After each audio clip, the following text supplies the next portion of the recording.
प्यारे बच्चों, कैसे हैं आप सब? आशा करती हूँ आप सब अच्छे होंगे, स्वस्थ होंगे। स्वागत है आपका इस कक्षा में। आइए आज हम पढ़ते हैं व्याकरण का पाठ 10 विशेषण। विशेषण यानी कि जो शब्द संज्ञा और सर्वनाम की विशेषता बताते हैं उन्हें विशेषण कहते हैं। जैसे उदाहरण के तौर पर ले लीजिए कि यह फूल लाल है ना? फूल क्या है? संज्ञा है और उसकी विशेषता क्या है कि वो लाल है। तो इसी तरह संज्ञा और सर्वनाम की जब विशेषता बताई जाती है तो वो विशेषण के अंतर्गत आती है। पढ़िए और समझिए। सुरेश ने सुंदर लेख लिखा, अमित की कुछ पुस्तकें खो गईं। जॉन ने अपने छोटे भाई के साथ थिएटर गया। जॉन, शीला ने 2 किलो चीनी खरीदी। तो इन वाक्यों में रंगीन छपे शब्द कुछ छोटे, 2 किलो तथा सुंदर विशेषण है। ये शब्द क्रमशः पुस्तकें, भाई, चीनी, लेख आदि संज्ञा शब्दों की विशेषता बता रही है। ठीक है। अब इस प्रकार संज्ञा और सर्वनाम शब्दों की विशेषता बताने वाले शब्दों को विशेषण कहते हैं। विशेषण जिस शब्द की विशेषता प्रकट करता है उसे विशेष्य कहते हैं। जैसे खुंखार से दहाड़ रहा है, तो विशेषण क्या है? खुंखार है और विशेष्य क्या है? यहाँ पे शेर। बाहर कोई व्यक्ति, कोई विशेषण है और व्यक्ति विशेष्य है। विशेषण के भेद, विशेषण के 4 भेद होते हैं। सबसे पहला गुणवाचक विशेषण। ठीक है। जो विशेषण शब्द किसी संज्ञा या सर्वनाम के आकार, प्रकार, गुण, दोष, रंग, रूप, स्वभाव आदि का बोध कराते हैं वे गुणवाचक विशेषण कहलाते हैं। जैसे रवि बड़ा और चंचल है, नवीन को अपनी नीली पीली गाड़ियों से खेलना बहुत पसंद है। उपयुक्त वाक्यों में रंगीन संज्ञा शब्दों के आकार, प्रकार, गुण, दोष, रंग, रूप, स्वभाव आदि का बोध करा रहे हैं। अतः ये गुणवाचक विशेषण है। तो इस प्रकार प्रमुख गुणवाचक विशेषण निम्नलिखित हैं। जैसे आकार प्रकार हो गए चौकोर, गोल, ऊंचा, हल्का। गुण हो गया परोपकारी, शक्तिशाली आदि। दोष हो गया अहंकारी, शैतान। रंग रूप हो गया गोरा, काला। ठीक है। स्वभाव हो गया शांत, मजाकिया।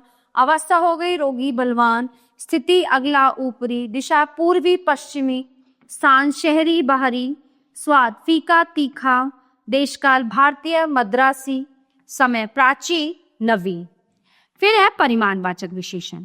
जो विशेषण शब्द संज्ञा शब्दों के परिमाण संबंधी विशेषता बताते हैं या उनका बोध कराते हैं वे परिमाणवाचक विशेषण कहलाते हैं।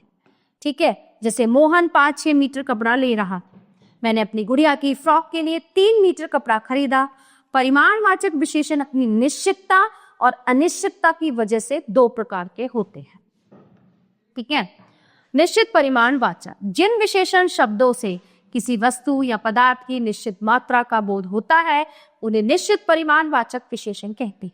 जैसे रवीना ने 3 किलो आम खरीदे, संगम को 5 किलो सेब दे दो।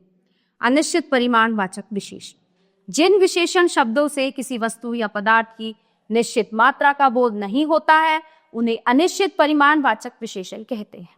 जैसे चाय में कम चीनी डालना, थोड़ी दाल और थोड़े राजमा खरीद लेता। संख्यावाचक विशेषण, जिस विशेषण से संज्ञा या सर्वनाम की संख्या का बोध हो उसे संख्यावाचक विशेषण कहते हैं।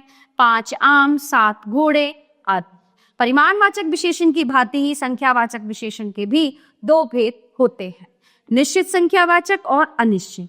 जो शब्द संज्ञा या सर्वनाम की निश्चित संख्या का बोध कराते हैं वे निश्चित संख्यावाचक विशेषण कहलाते हैं।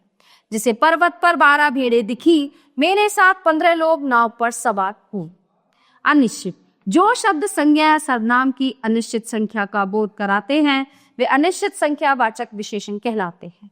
जैसे कुछ लोग आपस में बातें कर रहे हैं, बहुत थोड़े बच्चे ही आए। सार्वनामिक विशेषण, सार्वनामिक संज्ञा अथवा सर्वनाम शब्द की ओर संकेत करने वाले विशेषणों को सार्वनामिक विशेषण कहते हैं। जैसे ये लोग कहाँ जा रहे हैं, या मेरी बहन ने दौड़ जीती, या वह दुकान नई खुली। ठीक है। इन वाक्यों में मेरी, यह, वह ऐसे पद हैं जो सर्वनाम होते हुए भी क्रमशः बहन, लोग, दुकान संज्ञाओं की विशेषता बता रही है। ये सभी पद सार्वनामिक विशेषण हैं। इन्हें संकेतवाचक विशेषण भी कहते हैं क्योंकि ये पद संज्ञा अथवा सर्वनाम की ओर संकेत करते हैं। सार्वनामिक विशेषण की पहचान 4 प्रकार से की जा सकती है। बात की निश्चितता से, जैसे यह कलम रीमा की है। बात की अनिश्चितता से, जैसे कोई व्यक्ति चिल्ला रहा है। प्रश्न सूचक पद के माध्यम से, जैसे किस जगह में तुमने उसे देखा। संबंध सूचक पद के माध्यम से, जैसे यह बोतल मेरी है, वह बोतल तुम्हारी है। परिमाणवाचक और संख्यावाचक विशेषण में अंतर क्या होता है? जिन वस्तुओं को गिना जा सकता है उनकी संख्या का बोध कराने वाले शब्द संख्यावाचक विशेषण कहलाते हैं, तथा जिन वस्तुओं को नापा या तोला जा सकता है, ठीक है, उनका परिमाण बताने वाले शब्द परिमाणवाचक विशेषण कहलाते हैं। अतः दोनों विशेषणों में यही अंतर है कि एक गणनीय है तो दूसरा मापतोल संबंधी, ठीक है।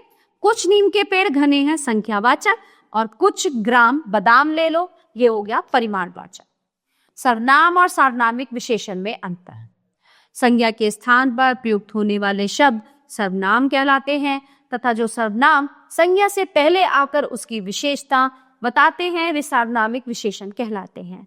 उदाहरण, वे लोग बात करने गए और वे लड़कियां बात करने गई। सर्वनाम और सर्वनामे। प्रविशेषण, विशेषण शब्दों की विशेषता बताने वाले शब्दों को प्रविशेषण कहते हैं।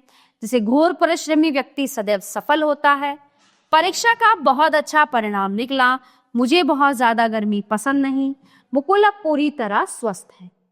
तो इन सभी वाक्यों में बहुत, घोर, पूरी तरह शब्द क्रमशः अच्छा, ज्यादा, परिश्रमी तथा स्वस्थ विशेषणों की विशेषता को और अधिक बढ़ा रहे हैं, अतः ये प्रविशेषण है। विशेषणों की अवस्थाएं। हर वस्तु व्यक्ति की अपनी एक विशेषता होती है, उस विशेषता की वजह से ही उसकी अपनी अलग पहचान बनती है। ये विशेषता किसी वस्तु व्यक्ति में सामान्य होती है, तो किसी में ज्यादा और किसी में सबसे ज्यादा। तो इसी तुलना के आधार पर विशेषणों की 3 अवस्थाएं होती हैं। मूलावस्था, इसमें किसी की तुलना नहीं होती बल्कि किसी एक व्यक्ति, वस्तु या स्थान की सामान्य विशेषता बताई जाती है। मोहन मेरा प्रिय मित्र है और अनुपुर श्रेष्ठ लेखिका है। उत्तरावस्था, इसमें 2 व्यक्तियों अथवा वस्तुओं की विशेषताओं की आपस में तुलना की जाती है। जैसे रमेश आकाश की अपेक्षा प्रियतर मित्र है, रीमा लतिका से श्रेष्ठतर लेखिका है। उत्तमावस्था, इसमें बहुत से लोगों अथवा वस्तुओं की तुलना करके उन सब में से एक को सबसे अच्छा या सबसे बुरा बताया जाता है। जैसे अमन मेरा प्रियतम मित्र है और कविता श्रेष्ठतर लेखिका है। विशेषण की 3 अवस्थाओं के कुछ अन्य उदाहरण, उच्च, उच्चतर, उच्चतम, दृढ़, दृढ़तर, दृढ़ता, ठीक है। विशेषण शब्दों की रचना। प्रत्येक भाषा की तरह हिंदी भाषा में भी कुछ मूल विशेषण शब्द हैं, परंतु बहुत से विशेषण शब्दों की रचना की जाती है। जैसे संज्ञा से विशेषण शब्दों की रचना, जोश, जोशीला, गौरव, गौरवशाली, पत्थर, पथिक। सर्वनाम से विशेषण शब्दों की रचना, कौन, कैसा, तू, तेरा, मैं, मेरा, ठीक है। क्रिया से विशेषण शब्दों की रचना, भागना, भगोड़ा, बनाना, बनावटी, बिकना, बिकाऊ। अव्यय से विशेषण शब्दों की रचना, बाहर, बाहरी, भीतर, भीतरी और पीछे, पिछला। प्यारे बच्चों, ये था हमारा पाठ विशेषण जो यहीं पे समाप्त होता है। आशा करती हूँ आपको अच्छे से समझ आया होगा। मिलते हैं अगली कक्षा में। धन्यवाद।